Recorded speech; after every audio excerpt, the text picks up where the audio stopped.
Helo, Fion yma eto, a dwi yma i helpu chi greu cerdyn post i ddathlu dydd Gŵyl Dewi.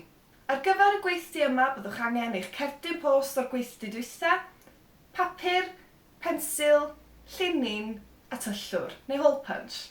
Am un ail fideo yn y gyfres yma, rydym yn greu arddangosfa o'r cerdyn post. Dyn ni am greu gosodiad, sef darn o gelf graddfa mawr sydd fel arfer wedi greu dros dro i siwtio lle neu ofod arbennig. I gychwyn, da ni am gael trafodaeth am ein gweithdy dwytha. Be wnaethoch chi ddysgu? Ydych chi'n hoffi'r gwaith ydych chi wedi greu? Pwyswch saib yma a thrafod am 10 munud. Felly be yn union ydy gosodiad?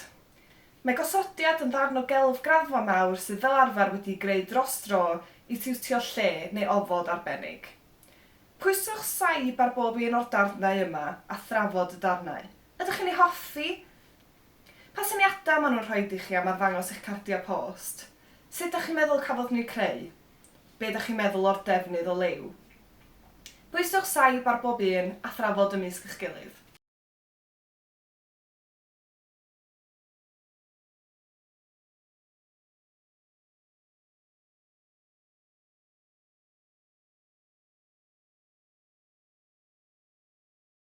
Nesaf, da ni am sgetio arddangosfa ein cardiau post.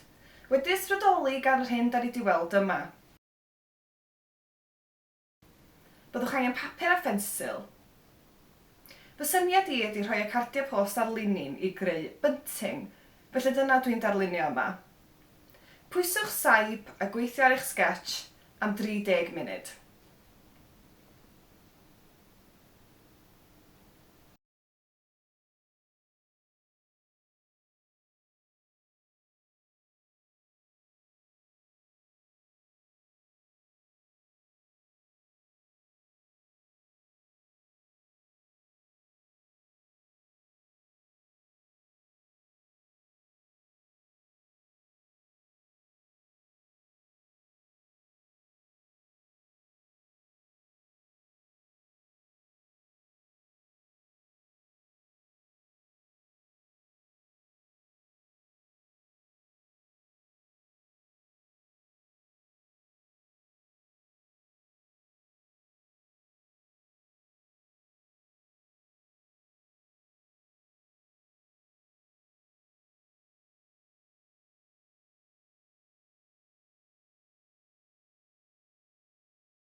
Mewn grwpiau o 5, trafodwch eich syniadau a chreu gosodiad syml i'w osod yn eich ysgol.